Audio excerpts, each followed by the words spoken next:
একদিন এক ব্যক্তি এসে জিজ্ঞাসা করছিল যে আল্লাহর কাছে সবচেয়ে নিকৃষ্ট জায়গা কোনটা, সবচেয়ে উৎকৃষ্ট জায়গা কোনটা।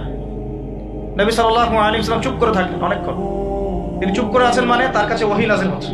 কি নাযিল হচ্ছে? ওহী। কিছু কিছু সাহাবী বলতেন, যেমন একজন সাহাবীর নাম হচ্ছে যায়েদ ইবনে হারেসা।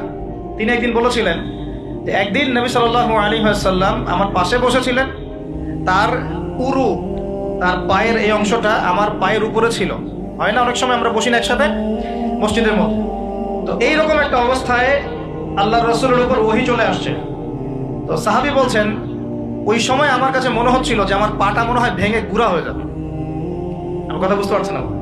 ওহীর যে একটা ভার, ওহী আসছে, তিনি বুঝতে পারছেন যে তার ফিজিক্যালি তার মধ্যে অন্যরকম একটা স্ট্রেংথ চলে আসছে। আয়েশা রাদিয়াল্লাহু আনহা তিনি বলেছিলেন যে নবী সাল্লাল্লাহু আলাইহি ওয়াসাল্লামকে আমি দেখেছি প্রচন্ড ঠান্ডার সময় তার কাছে ওহী আসছে, কোরআনের হাদিসের ওহী আসছে, এবং প্রচন্ড ঠান্ডার মধ্যে তিনি দরদর করে ঘামা শুরু করেছেন। তো ওহী আসলে বোঝা যেত কিছু একটা হচ্ছে। তো নবী সাল্লাল্লাহু আলাইহি ওয়াসাল্লাম নবী হওয়ার পরে একটা শব্দ আল্লাহর ওহী ছাড়া কাউকে বলেন নাই। এটা হচ্ছে ইসলামের একটা প্রামাণ্যতা, মানে ইসলাম যে এতই নিখুঁত, এতই নিপুণ, এখানে যাররা পরিমাণ বাতিল ঢোকার কোনো সুযোগ নাই। তো এই ব্যক্তি জিজ্ঞাসা করছিলেন আল্লাহর কাছে সবচেয়ে উৎকৃষ্ট জায়গা কোনটা, নিকৃষ্ট জায়গা কোনটা। নবীজি উত্তর দিচ্ছেন না, চুপ করে আছে, তার মানে ওহী নাযিল হচ্ছে। বেশ কিছুক্ষণ পর তিনি বললেন, শোনো, ওই ব্যক্তি কোথায় যে প্রশ্ন করেছিল? বলা হলো ওই যে, ডেকে নিয়ে আসো।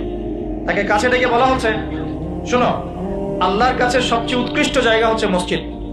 কোন জায়গা ভাই? মসজিদ। আর আল্লাহর কাছে সবচেয়ে নিকৃষ্ট জায়গা হচ্ছে বাজার। কোন জায়গা?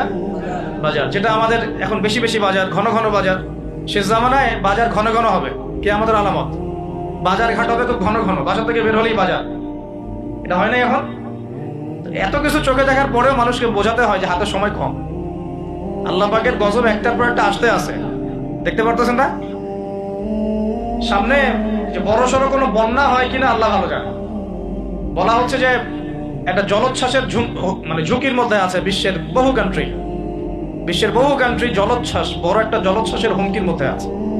20 ফুট থেকে 25 ফুট পানি উঠে যাবে, উঠে উপকূলবর্তী অঞ্চলগুলো ডুবিয়ে দিবে। এটা এখন গবেষকরাই বলছেন, বিজ্ঞানীরা। আর আমরা তো আগেই বলেছি, যখন একটা জনপদের মধ্যে শিরকের পাপ বেশি হয়, কোন পাপ?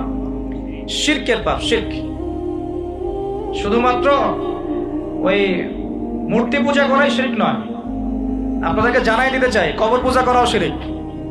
কথা কি বুঝতে পারছেন? আমার কথা কিভাবে নিবেন জানি না, কিন্তু আমাকে তো বলতে হবে।